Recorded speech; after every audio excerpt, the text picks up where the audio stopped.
నమస్తే తెలుగు వన్ న్యూస్కి స్వాగతం. ఇప్పుడు తెలంగాణలో అతిపెద్ద వివాదం సెంట్రల్ యూనివర్సిటీ భూముల్ని ప్రభుత్వం ప్రైవేటు వ్యక్తులకు దారాదత్తం చేస్తుంది 400 ఎకరాలని. ఇవి హైదరాబాద్ సెంట్రల్ యూనివర్సిటీ భూములు.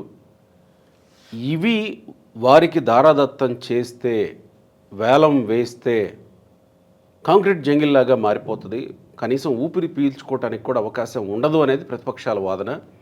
దీన్నే సెంట్రల్ యూనివర్సిటీ స్టూడెంట్స్ కూడా కొంతమంది వినిపిస్తూ ఉన్నారు. అక్కడ జంతువులు, కొన్ని పక్షులు ఇవన్నీ నివసిస్తూ ఉన్నాయి. వాటికంతా ఇబ్బంది కలుగుతుంది. దట్టు రాను రాను యూనివర్సిటీ ఇంకా కుంచుకుపోయే అవకాశం ఉంది. దీన్ని ప్రభుత్వం ఒక రకంగా యూనివర్సిటీ అసలు ఇక్కడ లేకుండా చేసేటువంటి ప్రయత్నాలు చేస్తుందేమో అనేటువంటి ఆందోళన స్టూడెంట్స్ వ్యక్తం చేస్తూ ఉన్నారు. దానికి కేటీఆర్ మద్దతు ప్రకటించారు. ఈ విధంగా ప్రస్తుతం సిచ్యువేషన్ నడుస్తూ ఉంది. ప్రభుత్వ వాదన చాలా క్లియర్గా యూనివర్సిటీనే ఇవి అసలు యూనివర్సిటీ భూములు కాదు అని యూనివర్సిటీ వీసీనే మాతో చెప్పారని నిన్న ఐటీ మంత్రి దుద్దిళ్ల శ్రీధర్ బాబు మీడియా ముందుకు వచ్చి చెప్పారు.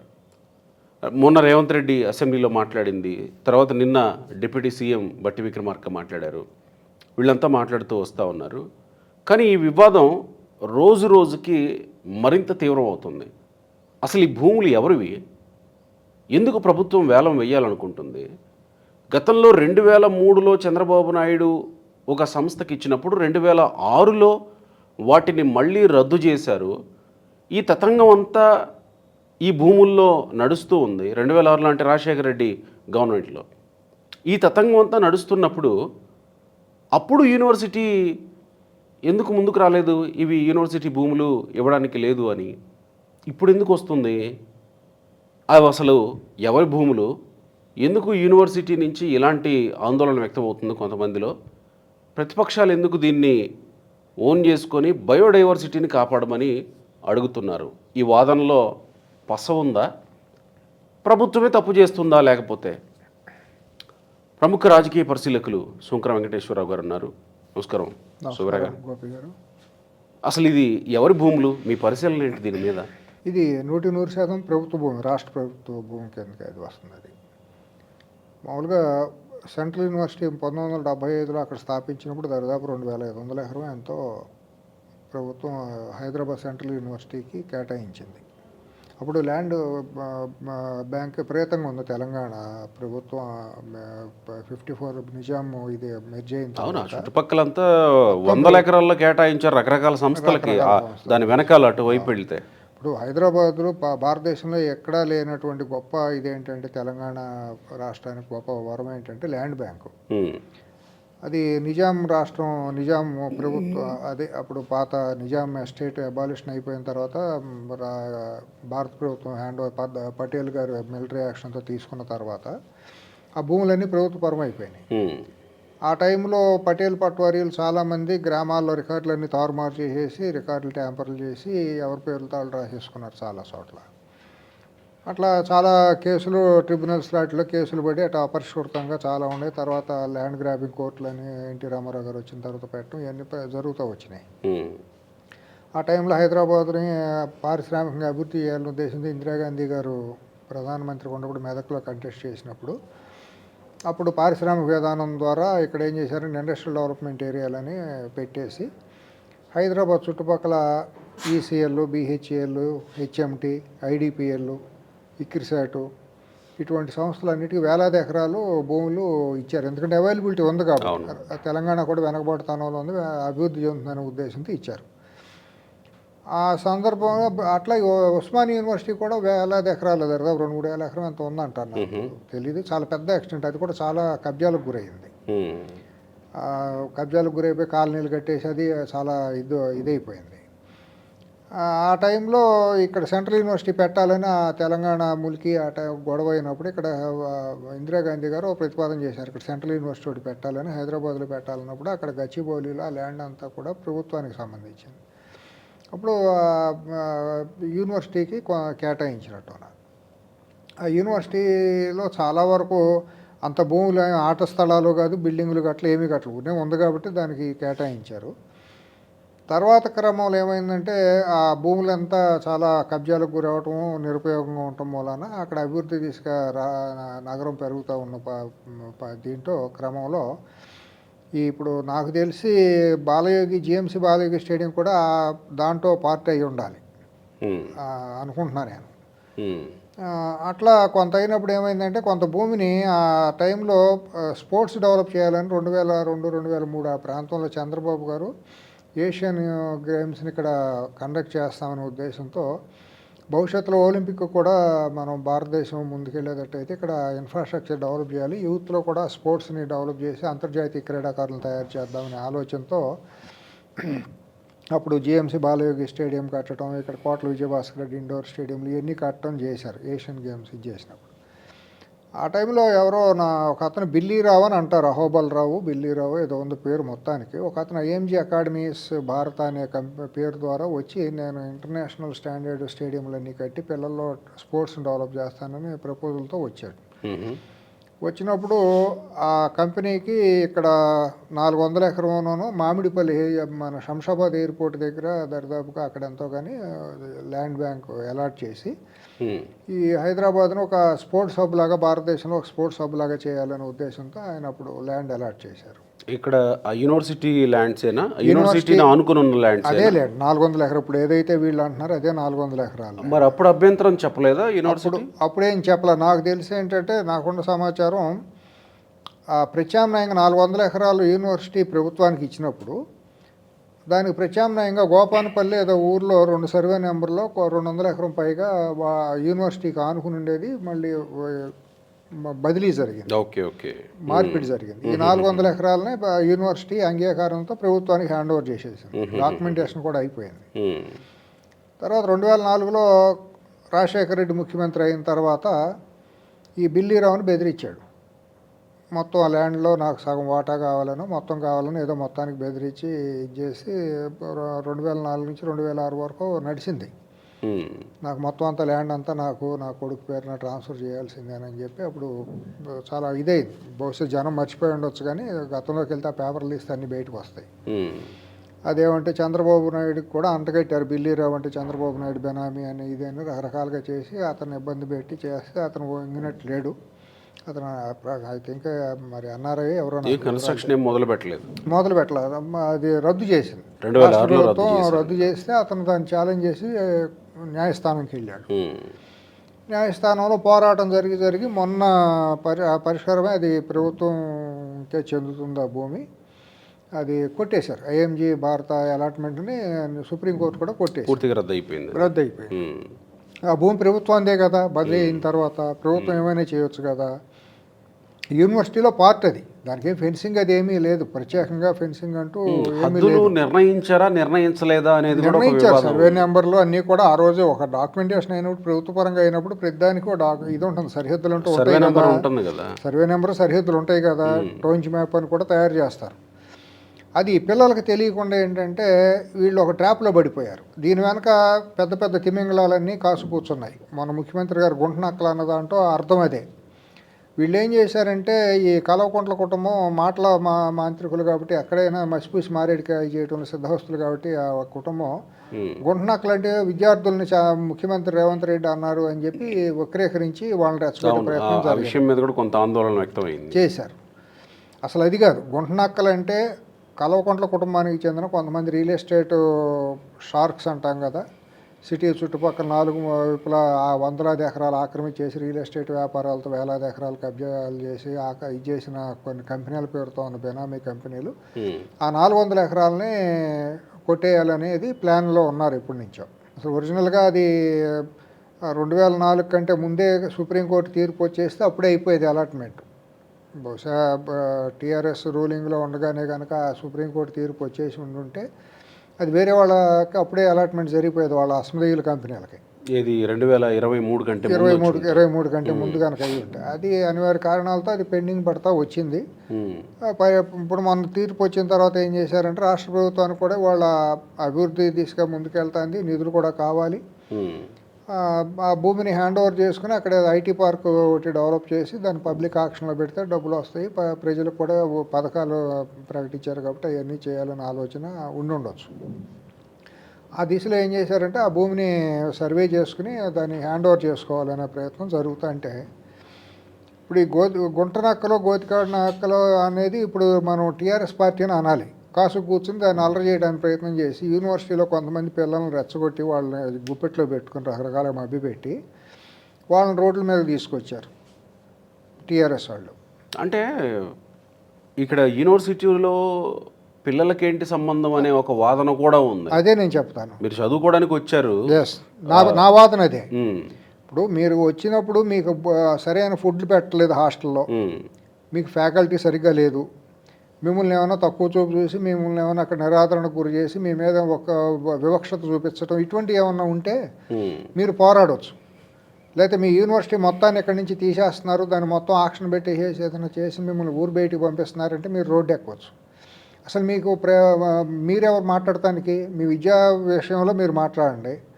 మీ హాస్టల్లో ఏమైనా కూలగొట్టారా? మీరు ఉండే ప్లే గ్రౌండ్స్ ఏమన్నా ఆక్రమించుకున్నారా? కాదు కదా. అది ఎక్కడో దూరంగా మీ బ్లాకులకి, అడ్మినిస్ట్రేషన్ బ్లాకులు, యూనివర్సిటీ ప్రస్తుతం నడిచే క్యాంపస్కు దూరంగా ఉండే భూమి. అసలు మీది కాదు, యూనివర్సిటీది కాదు. మీరు వాస్తవాలు తెలుసుకోవాలి కదా. వెళ్ళి అక్కడ యూనివర్సిటీ వైస్ ఛాన్సలర్నో రిజిస్ట్రార్నో అడిగి ఏంటి ఆ భూమి ఏంటి మనం ఏంటని తెలుసుకున్నా కదా వాళ్ళు రావాల్సిన విద్యార్థులు. అంటే ఇప్పుడు యూనివర్సిటీలో వచ్చే విద్యార్థులు అమాయకులు అజ్ఞానులు కాదు కదా. రీసెర్చ్ స్కాలర్స్ ఉంటారు, పరిణతి చెందిన వాళ్ళే కదా. సెంట్రల్ యూనివర్సిటీలో సీట్ రావడం అంటే మామూలు కాదు కదా. అటువంటిప్పుడు మీరు అనవసరంగా ఏదో కొన్ని రాజకీయ పార్టీలు గుప్పిట్టో చేరిపోయి ఏజెంట్లాగా మారిపోయి చాలామంది లేదా కొద్దిమంది విద్యార్థులు, అందరూ కాదు, యూనివర్సిటీ విద్యార్థులు అందరూ రాలా. కొంతమంది ఉంటారు కదా ప్రతి చోట ఎక్కడైనా ఉన్నట్టే అక్కడ కూడా కొంతమంది వాళ్ళు గుప్పిట్లోకి వెళ్ళారు రకరకాల మభ్య పెట్టడం మూలన, వాళ్ళు రెచ్చగొట్టడం మూలన. అంటే ఇప్పుడు మనకి సై అని ఒక సినిమా వచ్చింది. ఆ క్యాంపస్ గురించి వచ్చినప్పుడు అక్కడ చదువుకునే స్టూడెంట్స్లో ఎంత ఎమోషనల్ అటాచ్మెంట్ ఉంటుంది అనేది రాజమౌళి గారు ఆ సినిమాలో చూపించారు. నేనేమంటానంటే అలా ఏమన్నా ఎమోషనల్గా అదేమీ లేదండి. ఎమోషన్ అంటానికి వీళ్ళు ఎవరు 2 ఏళ్ళు చదువుకుంటారు వెళ్ళిపోతారండి, 3 ఏళ్ళు చదువుకుని వెళ్ళిపోతారు. వీళ్ళు గుత్తాధిపత్యం వెళ్ళదేమన్నా యూనివర్సిటీ ఇప్పుడు కూడా ప్రభుత్వాన్ని, యూనివర్సిటీలనే ప్రభుత్వాన్ని విద్యార్థుల చేతులు ఎట్లా ఉంటాయి. మరి ఇంకొక కోణం ఉంది ఇక్కడ. రాహుల్ గాంధీ అక్కడెక్కడ మహారాష్ట్రలోనో మధ్యప్రదేశ్లోనో 2-3 వేల చెట్లు ఏవో కొట్టేశారని ఆందోళన వ్యక్తం చేశారు. అది బయోడైవర్సిటీకి ఇబ్బంది అని.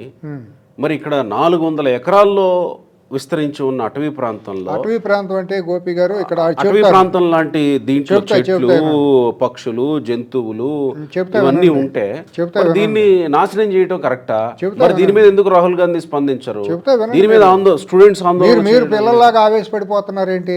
ప్రశ్న కాదు, యూనివర్సిటీ విద్యార్థులకు మీరు ఆవేశపడిపోతున్నారేంటి? చెప్పనివ్వండి మమ్మల్ని. మీరు ప్రశ్న వేసినాక మమ్మల్ని చెప్పనివ్వాలి కదా. మీరు కూడా టీఆర్ఎస్ బీజేపీ ఏజెంట్ లాగా మాట్లాడితే ఎలాగో? మీకు అట్లా అనిపిస్తుంది. మరి అట్లాగే అనిపిస్తుంది మీ ఆవేశం చూస్తా అంటే. ఇప్పుడు అడవి అంటే ఏంటి? అడవి చిట్టు అడవులు ఉంటాయి, కారు అడవులు ఉంటాయి, రకరకాల అడవులు ఉంటాయి. శ్రీశైలం వెళ్తా అంటే అడవులు ఉంటాయి.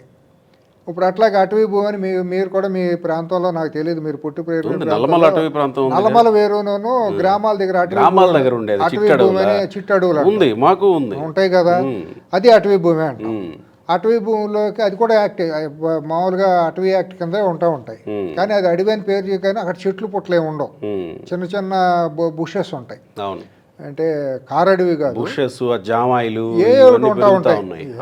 ఆ జామాయిలు ఎవరో అటవీ శాఖ వాళ్ళు వేస్తే జామాయిలు మామూలుగా వదిలిపెట్టేస్తే చిట్టు అడవులుగా ఉంటాయి, పొదల్లాగా పెరిగి అంతే ఉంటాయి. అదే మనం డీప్ ఫారెస్ట్లోకి వెళ్ళాం అనుకోండి, పెద్ద పెద్ద మహావృక్షాలు, మానులు అవన్నీ ఉంటాయి. అడవి అంటే ఏంటి దానికి నిర్వచనం? ఇప్పుడు బుషెస్ క్లియర్ చేస్తే అడవిని కొట్టేసినట్టు అవుతుందా? పొదలు ఇవన్నీ ఉంటాయండి. మహావృక్షాలను కొట్టేస్తే బయోడైవర్సిటీకి అడ్డం వస్తుంది. మహారాష్ట్రలో కొట్టేసినవి వృక్షాలు, ఇక్కడ చెట్లు, పొదలు ఇక్కడ ఉంది. నాకు తెలుసా ప్రాంతం అంతా, నాకు బాగా నాకు పరిచయం ఉన్న ప్రాంతం అదంతా కూడా. మరి ఎక్కడైనా ఇప్పుడు మరి ఆ లెక్కన వస్తే ప్రగతి భవన్ కట్టినప్పుడు మహావృక్షాలను అడిగేసావుగా నువ్వు. మరి అప్పుడు బ్రీతింగ్ లంగ్ స్పేస్ కాదా? నువ్వు ఎందుకు మాకు కొట్టేసావు? ప్రగతి భవన్లో ఒక పక్క రాజశేఖర రెడ్డి కట్టినప్పుడు ఇల్లు ఉండగా నువ్వు మళ్ళీ ప్రగతి భవన్ అని 10 ఎకరాలు నువ్వు పెద్ద పెద్ద వృక్షాలు కొట్టేసినప్పుడు ఏమైంది? వృక్షాలు కొట్టేయటం అనే తప్పని నీకు తెలియలేదా? మీరు ఆ తండ్రి కొట్టేసినప్పుడు నీకు బాధ్యత లేదు, కేటీఆర్కి తెలియదు, అది అంత అజ్ఞానంలా? మరి అప్పుడు మాట్లాడాలి కదా పర్యావరణం గురించి. వాళ్ళు మాట్లాడి అంత గొంతు చించుకునే కేటీఆర్, బీఆర్ఎస్, బీజేపీ వాళ్ళు 111 జీవోని ఎత్తేసినప్పుడు ఏమైంది మీ జ్ఞానం? ఉస్మాన్ సాగర్, హిమాయత్ సాగర్లో పూర్తి చేస్తామని అన్నప్పుడు ఏమైంది మీ జ్ఞానం? మరి ఆ రోజు బీజేపీ వాళ్ళు మరి ఎందుకు ధర్నా చేయలేదు?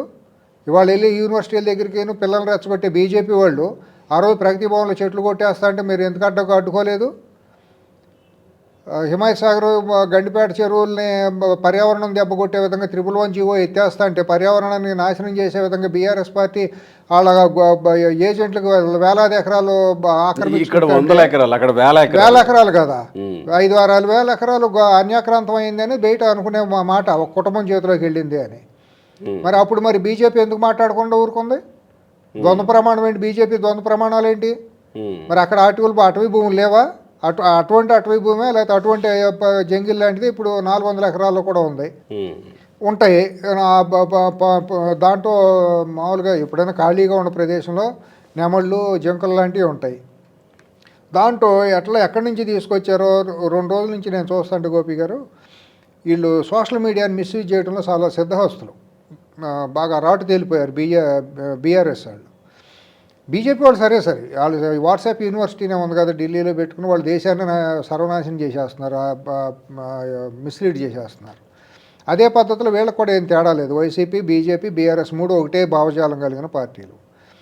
ఎక్కడెక్కడో వీడియోలు తీసుకొచ్చి జింకలు రాత్రిపూట పరిగెత్తున్నట్టు వందలాది తీసుకొచ్చి ఒక గ్రాఫిక్ ఇమేజ్ని, గ్రాఫిక్ వీడియోని తీసుకొచ్చి అరుపులు పెట్టేసేసి రాజమౌళి సినిమాలో పెట్టినట్టు రకరకాల జిమ్మిక్కులు పెట్టేసేసి నేషనల్ మీడియాలో కిరాయి ఇచ్చేసేసి మొత్తం ప్రచారం చేయటం. అసలు ఏం చేద్దాం, ఏమనుకుంటున్నారు మీరు? నేషనల్ మీడియా కూడా బుద్ధి జ్ఞానం ఉండాలి కదా వాళ్ళకి. డబ్బులు ఎవడిస్తే వాడికి వీడియోలు వేసేస్తారా? ఇప్పుడు కొంతమంది కిరాయి మనుషులు ఉంటారు సోషల్ మీడియాలో, కొన్ని హ్యాండిల్స్ ఉంటాయి, మీకు తెలియదు ఏం కాదు గోపి గారు. వాళ్ళకి ఎక్కువ ఇప్పుడు సోషల్ ఇన్ఫ్లుయెన్సర్స్ అని కొంతమంది ఉంటారు, చిల్లర వీడియోలు చేసేసి వాళ్ళ వీడియోలు ఎక్కువ ఇప్పుడు అందరూ జైలు పడుతున్నారు కదా. ఈ యూట్యూబుల్లో ఈ బెట్టింగ్ యాప్లు చేసిన ఎదవ సరుకుంటారు కదా, ఇటువంటి ఎదవలందరిని పట్టుకుని వాళ్ళ అకౌంట్లో ఇవన్నీ షేర్లు చేయించడం, ఢిల్లీ నుంచి గల్లీ స్థాయి వరకు ఇటువంటి ఇన్ఫ్లుయెన్సర్లు అనే పేరుతో వాళ్ళతో ఇవన్నీ చేయించడం వాళ్ళకి చేతిలో. లాస్ట్ టైం కూడా ఎలక్షన్ టైంలో 2003లో బీఆర్ఎస్ అటువంటి వాళ్ళని పెట్టుకునే వీడియోలు చేసింది. ఇవన్నీ కళ్ళ ముందు కనిపించే వాస్తవాలు. కానీ జనాలు ఏమైపోతారంటే ఇదైపోతారు, నిజమే కదా ఏమో అయిందేమోననే భ్రమంలోకి వెళ్ళిపోతారు. వాస్తవాలు తెలుసుకోరు అసలు. వాస్తవాలు తెలుసుకోకుండా మాట్లాడితే ఎట్లాగో. మరి ఆ రకంగా వస్తే అది టీఎస్ఐఏసీ ల్యాండ్, అది భూమి టీఎస్ఐఏసీకి అప్పచెబుతుంది, హ్యాండ్ ఓవర్ చేసి కార్పొరేషన్కి అప్పచెప్పి దాన్ని లేఅవుట్ వేయటం అది ఏదో చేయాలన్న ప్రణాళికలో భూమిని డిమార్కేషన్ చేస్తాండి. మీకు వచ్చిన నొప్పి ఏంటి? మీరేంటి వెళ్ళిపోయి పిల్లల్ని రెచ్చగొట్టడం, పిల్లల జీవితాలతో ఆడుకుంటున్నాడు బీజేపీ, బీఆర్ఎస్ వాళ్ళు. బీఆర్ఎస్ అధికారంలో ఉండగా 9 ఏళ్ల పాటు ఎప్పుడు ప్రయత్నించలేదా దాన్ని? సుప్రీంకోర్టులో ఉంది కదా అంటుంది, కోర్టులలో ఇంప్లీడ్ అయ్యారు, దాన్ని బయటికి తీసుకొచ్చే ప్రయత్నం జరిగింది. అది ఏదో కారణాలు, రకరకాల కారణాలు అయి ఉండొచ్చు, మనకు తెలియదు. 400 ఎకరాలు కోర్ సిటీ, అది వాళ్ళ హార్డ్ కోర్ ఎకరం 100 కోట్లు అంటే మినిమం ఇదైపోతుంది అక్కడ. ఎందుకంటే ఫైనాన్షియల్ డిస్ట్రిక్ట్ అంతా చుట్టూ కూడా చాలా ఇది కదా. దాన్ని వాళ్ళు ఏదో వేరే కంపెనీకి, వాళ్ళ అసమదీయ కుటుంబానికి చెందిన కంపెనీకి అప్పచెప్పాలనే ఆలోచనలో వాళ్ళు ఉన్నారు.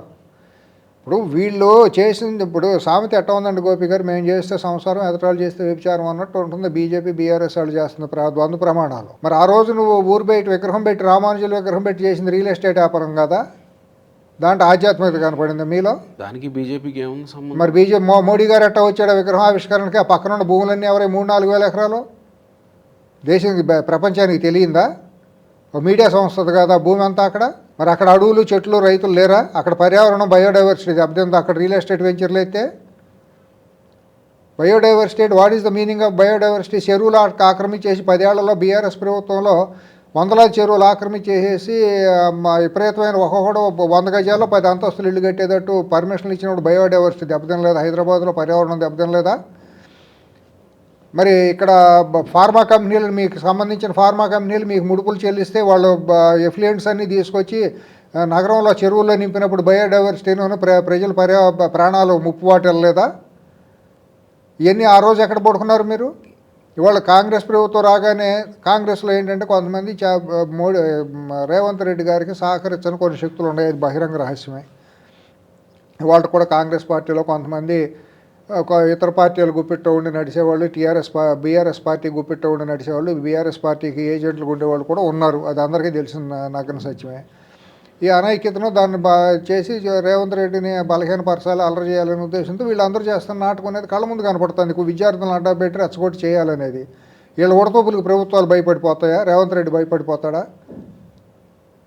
మీడియా కూడా కొన్ని ఒక సెక్షన్ ఆఫ్ ది మీడియా దాన్ని వక్రీకరణ చేసి గోరంతలు కోటంతలు చేస్తుంది. ఇక్కడ ఇంకొక మాట అన్నాడు కేటీఆర్, మీరు ఫ్యూచర్ సిటీ అని చెప్తున్న దాంట్లో 45,000 ఎకరాలు ఉన్నాయి, ఈ 400 ఎకరాలు మీద పడ్డారు ఎందుకు? 45 ఎకరాలు అక్కడ వెళ్ళి ఇచ్చుకోవచ్చు కదా, మీరు ఎవరో ఇచ్చుకోవాలనుకుంటున్న వాళ్ళకి వేలం వేసుకో. నువ్వెవరో మాట్లాడటానికి? పరిపాలించే దాళ్ళ నువ్వా? నీకేంటి సంబంధం? నువ్వు చేసిందేంటి? బయోడైవర్సిటీని కాపాడమని. మరి నువ్వు త్రిపుల్ జీవోలో నువ్వు చేసిందేంటి? 8,000 ఎకరాలు మీ కుటుంబాలకు వెళ్ళినాయి. త్రిపుల్ జీవో నువ్వెవరో నువ్వు ఎత్తేయాల్సిన అవసరం ఏమొచ్చింది? ఎప్పటి నుంచో ఉన్న చెరువులన్నింటినీ పూర్తి చేసి గోదావరి నీళ్ళు, కృష్ణా నీళ్ళు హైదరాబాద్కి వస్తున్నాయి కాబట్టి చెరువులు అవసరం లేదందు నువ్వు నీ బాబు కదా. ఆ రోజు పర్యావరణం అంటే బయోడైవర్సిటీ అంటే మా అర్థం కాదు అది. మరి మీరు చేసినప్పుడు హైదరాబాద్ చుట్టుపక్కల ఎన్నో ప్రాజెక్టులకి అలాట్మెంట్లు చేసినప్పుడు బయోడైవర్సిటీ గుర్తుకు రాలేదా? మరి టెస్మాన్ స్పీర్ అనే భూములు గొడవ ఏంటి? నల్లగంటలో అదే భూమి టీఎస్ఐసి భూమి నా టెస్మాన్ స్పీర్ అనే కంపెనీ ఇది చేసిన దాంట్లో లావాదేవీలు ఎవరున్నారు? ఏ మీడియా సంస్థ ఉంది? 150 ఎకరాలు తెల్లాపూర్లో ఉన్న భూమి. ఇవన్నీ బయటికి తెలియదా? ఒక పక్కేమో కుటుంబాలు వేల ఎకరాలు హైదరాబాద్ చుట్టుపక్కల ఏమో కబ్జాలు చేసేసి, ఓ పక్క మీకు కావాల్సిన కంపెనీలు ఏమో అక్కడ రియల్ ఎస్టేట్ కంపెనీలు ఎక్కడ చేసినా కూడా మీకు మురికిమేన అనమాట మీ బెనామీ కంపెనీలు. ఇవాళ ప్రభుత్వ భూమి ప్రభుత్వం హ్యాండ్ ఓవర్ చేసుకుంటే మీకు నొప్పి అనమాట. మేము మరి ఫార్మాసిటీ పేరుతో మీరు చేసిన దోపిడీ ఏంటి? రైతులు ముంచిన తీరేంటి? రైతులకు మీరు గిట్టుబాటు ధరలు ఇచ్చారా? అమాయక రైతులను మీరు ముంచేయలేదా? ముచ్చర్ల కందుకూరు ప్రాంతంలో ఫార్మాసిటీలో 15,000 ఎకరాల్లో రైతుల భూములు ఎంత గుంజుకున్నారు మీరు? ఇవన్నీ తెలియదు. అక్కడ జరిగిన పోరాటం అప్పుడు బీజేపీ ఎందుకు పోరాటం చేయలేదండి రైతుల పక్షాన? టీఆర్ఎస్ చేసిన అసాంఘికమైన దోపిడీకి వ్యతిరేకంగా బీజేపీ ఎందుకు నోరు ఎత్తలేకపోయింది? త్రిపుల్ జీవోలో బీజేపీ నోరు ఎందుకు ఎత్తలేకపోయింది? జరిగిన దోపిడీని ఎందుకు బయట పెట్టలేకపోయింది? ఇదే కదా బీజేపీ అందుకనే ప్రజలకు దూరం అవుతుంది. సామాన్యులకి రైతులకి బీజేపీ ఎందుకు దూరం అవుతుందంటే ప్రజా పోరాటాలు లేదు. ఇవాళ వచ్చేసి కాంగ్రెస్ పార్టీకి వ్యతిరేకంగా ప్రజా పోరాటం చేస్తామని మాట్లాడతారు బీజేపీ వాళ్ళు. మరి ప్రజా పోరాటాలు 10 ఏళ్ల పాటు బీఆర్ఎస్ చేసినప్పుడు మీరు ఎందుకు ప్రజా పోరాటం చేయలేదు? ధరణి పేరుతో జనాలు భూములు లాక్కుంటున్నప్పుడు మీరు ప్రజా పోరాటం ఎందుకు చేయలేదు? కాళేశ్వరం ప్రాజెక్టు అక్రమంగా కడిగినప్పుడు మీరు వచ్చి కితాబులు ఇచ్చారు కదా, ప్రపంచంలో ఉందా వింతని. ఆ రోజు నువ్వు ప్రజా పోరాటం ఎందుకు చేయలేదు? మిషన్ భగీరథ పేరుతో వేలాది కోట్లు నిరుపయోగం అయిపోయి కాంట్రాక్ట్లో కంపెనీకి దారాదత్తం జరిగినప్పుడు అది ఇంప్లిమెంట్ కాకుండా సగం కూడా ఇంప్లిమెంట్ కానప్పుడు మిషన్ భగీరథ గురించి ఎందుకు ప్రజా పోరాటం చేయలేదు? ఇవాళ కాంట్రాక్టర్కి గాడ్ ఫాదర్ ఎవరు? ఢిల్లీ కదా. ఇవాళ అదే కంపెనీకి కనుక 400 ఎకరాలు ఇస్తే మీరు మాట్లాడేవాళ్ళ? ఏంది ఇదంతా ద్వంద్వ ప్రమాణాలు? ప్రజలు అంత అమాయకులు అనుకుంటున్నారా? అసలు విద్యార్థులకి ఏం సంబంధం అండి? మీకేమైనా అన్నం పెట్టలేదా? మీరు స్టూడెంట్ మిమ్మల్ని ఏమైనా అక్కడ హింసించారా? మీ హాస్టల్ ఏమైనా కూలగొట్టారా? మీకేమైనా అక్కడ వస్తువులు లేవా? హాస్టల్లో బాత్రూమ్లు టాయిలెట్లు ఏమైనా లేకుండా ఉన్నాయా? మీ ప్లే గ్రౌండ్ ఏమైనా ఆక్రమించేసి మీరు రోజు ఆడుకునే ప్లే గ్రౌండ్ ఏమైనా ఇతరులకు ఏమైనా పంచుతుందా ప్రభుత్వం? మీరు చేయాల్సిన ఉద్యమాలు చాలా ఉన్నాయి. ప్రజా ఉద్యమాలు చైతన్యవంతం చేయాలంటే ఏమన్నా రకరకాలుగా ఏమన్నా సామాజిక రుగ్మతల మీద విద్యార్థుల పోరాటంలో తప్పులేదు. మనం కూడా వాళ్ళని ఆహ్వానిస్తాం. చాలా ఉండే సామాజిక రుగ్మతలు జరుగుతున్న అవినీతి మీద, దోపిడీల మీద, అన్నిటి మీద పోరాడండి. మీరు వచ్చి త్రిపుల్ జీవో మీద పోరాడండి. ఆ రోజు జరిగిన దాని మీద డిబేట్లు పెట్టండి యూనివర్సిటీలో. గత 10 ఏళ్లలో తెలంగాణ ప్రభుత్వం ఏ రకంగా దోపిడీకి గురైంది, ఏం లక్షల కోట్ల రూపాయలు అప్పు ఎక్కడ జరిగింది, ఎక్కడ దుర్వినియోగం జరిగింది, ఇదంతా కూడా ధనవంతా ఎక్కడ దుర్వినియోగం అయిపోయింది, విదేశాలకు తరలిన డబ్బు ఎక్కడి నుంచి వచ్చింది, 2014లో కుటుంబాల ఆస్తులు ఎంత, 2023 వచ్చేటప్పటికి కొన్ని కుటుంబాల ఆస్తులు ఎట్టా పెరిగింది, దాని మీద డిబేట్ చేయండి. అది అకాడమిక్ డిబేట్ అవుతుంది కదా, ఐ ఓపెనర్గా మారుతుంది కదా. భారతదేశం మొత్తానికి హైదరాబాద్ సెంట్రల్ యూనివర్సిటీ గొప్ప పని చేసిందని అనుకుంటారు కదా.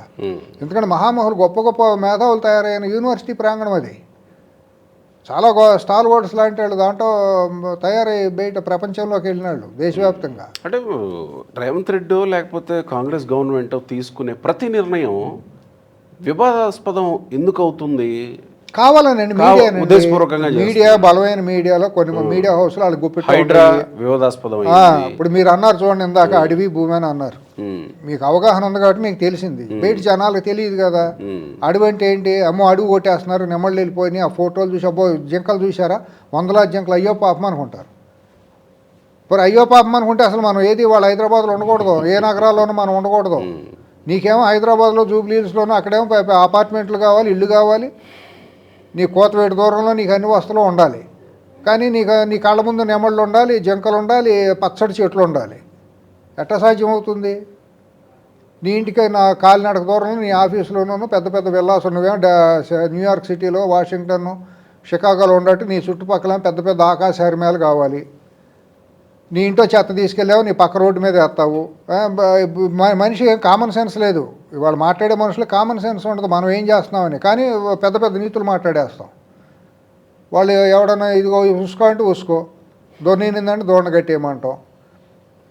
అడిగేవాళ్ళు లేక ఇవాళ కాంగ్రెస్ పార్టీలు ఎవరు మాట్లాడే కౌంటర్ అటాక్ చేసేవాళ్ళు లేక వీళ్ళు రెచ్చిపోతున్నారు. గోపి గారు, త్రిపురం జీవో గురించి చెప్పు, నువ్వు టెస్మాన్స్పేర్ భూముల గురించి చెప్పు, ముచ్చార్ల ఫార్మాసిటీ గురించి చెప్పు, హైదరాబాద్ 10 ఏళ్లలో జరిగిన విధ్వంసం, చెరువులు ఆక్రమించుకున్న అపార్ట్మెంట్లు ఇళ్ళు కట్టిన వాళ్ళు ఎవరో చెప్పు, లేఅవుట్లు ఎట్టా వచ్చినాయో చెప్పు, ప్రభుత్వ భూముల్లో లేఅవుట్లు ఎట్టా వచ్చినాయి, హెచ్ఎండిఏ ప్రాంతంలో హెచ్ఎండిఏ వాళ్ళ సర్వే లేకుండా ఏమీ లేకుండా గుడ్డిగా లేఅవుట్ పర్మిషన్ ఎట్టా ఇచ్చారు, రమ్మనండి, నేను ఫైల్స్తో సహా ముందు పెట్టి నేను రుజువు చేస్తాను.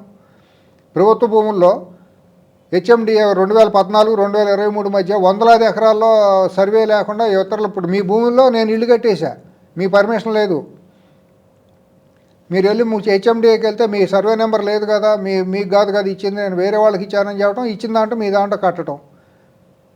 ఎన్ని దుర్మార్గాలు, ఎంతమంది భూములు కొల్లగొట్టారనుకుంటున్నారు మీరు? దీని మీద సభాసంఘం ఏమన్నాడు కాంగ్రెస్? ఇవాళ ఎంతమంది వచ్చి చెప్పుకుంటారో, బాధలు చెప్పుకుంటారు. కళ్ళ ముందు దోపిడీనండి జరిగింది. ఇవాళ వచ్చి ప్రభుత్వ భూమి ప్రభుత్వం తీసుకుంటా అంటే మీరు ప్రతిదానికి యాగీ చేస్తారా? నోటుకు వచ్చినట్టు ఒక ముఖ్యమంత్రిని పట్టుకుని మీ నోటుకు వచ్చినట్టు అవాకులు చవాకులు పేల్తారా? ఇదే మీ ఇంగిత జ్ఞానం. అదేమంటే వాళ్ళు నీతులు మాట్లాడతారు, ఎంతో శుద్ధులు మాట్లాడతారు, శుద్ధపూసల్లాగా. మీరు మరి ఆంధ్రభవన్లో ఒక దళిత అధికారిని కొట్టినప్పుడు ఏమైంది? ఆర్టీ ఆఫీసులో ఒక ఐపీఎస్ ఆఫీసర్ దళితుడిని ఐపీఎస్ ఆఫీసర్ తిట్టినప్పుడు ఏమైంది మీ నీతులు? అవన్నీ మర్చిపోతారా? సమాజం మర్చిపోతుందా మీరు కళ్ళు మూసుకున్నంత మాత్రాన? తప్పండి, ఇది చేస్తాను, చాలా తప్పు. విద్యార్థులు కూడా చాలా తప్పు పనులు చేస్తున్నారు వాళ్ళు. అది ఎట్లా అవుతుందండి? విద్యార్థుల్ని కిరాయి మొక్కలుగా తయారు చేసినట్టు ప్రపంచం అనుకునే అభిప్రాయపడేటట్టు వాళ్ళు అవకాశం ఇవ్వకూడదు. పిల్లలు వాళ్ళు వృద్ధిలోకి రావాలి, వాళ్ళకి అవగాహన వచ్చినప్పుడు రియలైజ్ అవుతారు, అవ్వాలని కోరుకుంటున్నాం. Right sir, thank you. ధన్యవాదాలు.